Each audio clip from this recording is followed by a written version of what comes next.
Performa nami nje ngoba kade nginomcimbi before ngiqashe bengiqale ngibuka umuntu onengoma ithandwa abantu uyabo ephezulu hayi ukuthi uyaziwa ubani angisebenzi ngalonto unengoma etrenda ngibona ukuthi into yakhe right nami vele bekuba njalo uyabo so mvela semfowethu phumula mfowethu akekho umuntu ongenaso isithe emhlabeni futhi akekho umuntu ongagxoba umuntu akekho umuntu ongcwele emhlabeni nama ngikho ngcwele nawe ukho ngcwele nobani akekho ngcwele ngithi ke uNkulunkulu ke akwamukele nedlozi lakini likwamukele mfowethu kuwo konke sizolana kanye nomndeni nabalandeli babonke baka TikTok ngiyazi ukuthi ke abanye bayishaya ifuba uma umuntu eseguqe phansi agiywa uma umuntu eseguqe phansi uma ihlanga umuntu sethathwa ijikjela phansi awubusagiya kuphela ufuna ukusazodila uzwelana naye ngoba impilo le.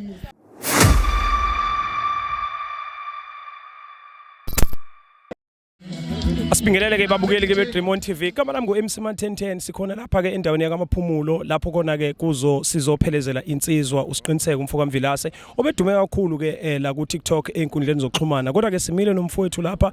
omunye ke wabahleli bemicimbi khona lapha ke KwaZulu Natal sibonile umcimbi yabe kade uhlela obuseThekwini eKharisfonteni emavekini nje adlulile asathe lethuba mfowethu sikubingelele sabona bhuti Mfowethu nephila siyaphela mfowethu kunjani hayi noma kunje kuthiwa kuyaphila kodwa ke noma sika isendaweni nje kodwa cha asisoli lutho mfowethu. Cha siyabonga mfowethu siyabonga nje nethuba ke osinikeza lona bhuti wami sacela nje ukuchazela abalaleli be Dream On TV ukuthi ubani ubhuti esikhuluma naye futhi ke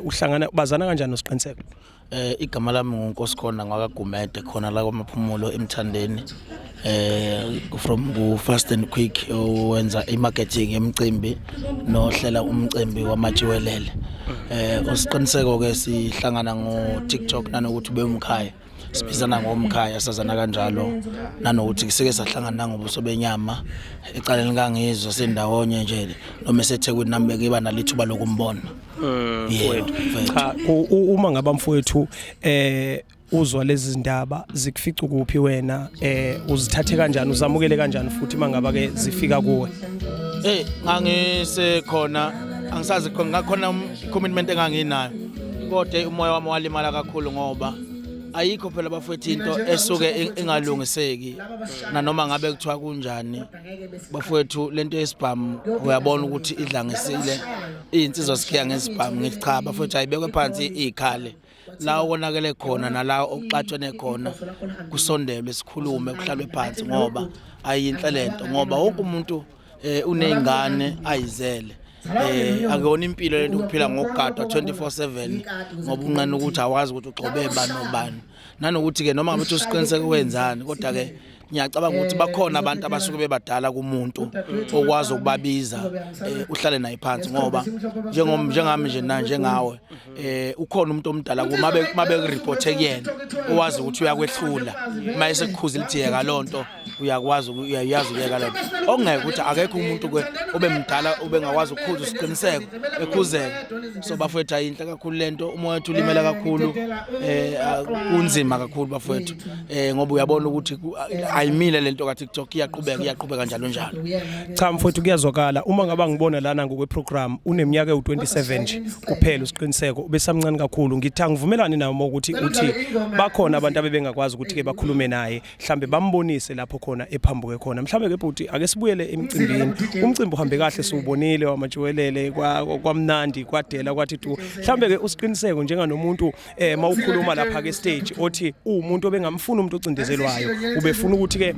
ngaso sonke isikhathi umcimbi mawuhambe kahle mhlambe ke ungathi nje ukuzibongela kuye ngoba ngiyezwa mawukhuluma lapha ukuthi cha insizwa edlala enkulu indima ebambe elikhulu iqhaza naye.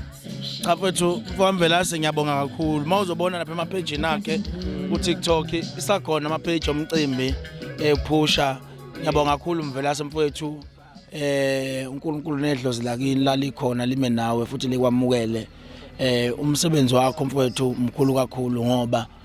bune influence bakusho nawe siqiniseke ukuthi lo mcimbi wakho uyahamba awudingi indaba ukuphusha ayikho effort engisebenzisele kakhulu mina ngiyazi marketing strategy ngenza yona ngidila nayo so waze washo ukuthi yabona kodwa lamkhaya kudinga marketing strategy because lo mcimbi vele kubantu umcimbi oqalayo ukufika so nje ngasho ngathi mkhaya mfethu ngiyabonga kakhulu ba nakhona umcimbini wafona ekseni wathi we mkhaya hamba kanjani lapho bakhona nje abantu ngathi mina ngizokusendela ivideo manje ngathi mina ngokwamatheka abantu aba-6000 bafuse nginabo I think wakula ko 11 wathi hayi papa G uze nenye